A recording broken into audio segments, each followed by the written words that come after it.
সরাসরি বনানী থানায় প্রভাব বিস্তার করার চেষ্টা করেছে। তারা যেন সেখানে যারা সরাসরি হত্যাকাণ্ডের সাথে জড়িত বৈষম্যবিরোধী ছাত্র আন্দোলনের যারা নেতৃত্ব তাদেরকে যেন মামলার আসামি করা না হয়, সেই জন্য তারা সর্বদিক দিয়ে প্রেশার ক্রিয়েট করেছে।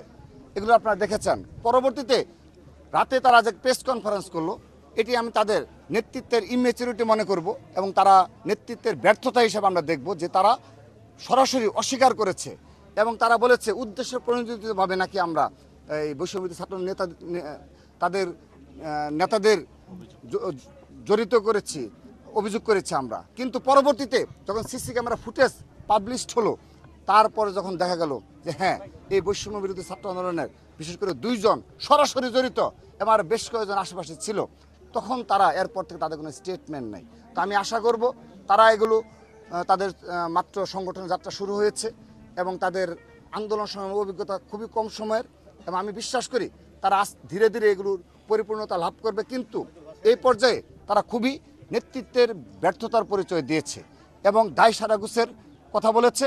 এবং আমি আশা করছি একটি হত্যাকাণ্ড নিয়ে এ ধরনের মিথ্যাচার করা, এটি কিন্তু ধীরে ধীরে সাধারণ শিক্ষিতা পুরোপুরি তাদের উপর যে সামান্যতম আস্থা রয়েছে সে আস্থার সংকট দেখা দেবে। যে কোনো ঘটনায় তাদেরকে সঠিক তথ্য প্রদানের আহ্বান জানাই এবং এ ধরনের হত্যাকাণ্ডের বিরুদ্ধে তাদেরকে সোচ্চার হওয়ার আহ্বান জানাই এবং তাদের নেতা কর্মী যেই হয়ে থাকুক না কেন তার বিরুদ্ধে যেন ব্যবস্থা গ্রহণ করা হয়।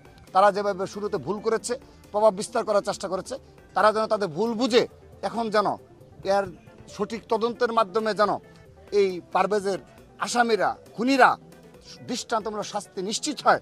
আমি বিশ্বাস করি তারা সেই ভূমিকা পালন করবে।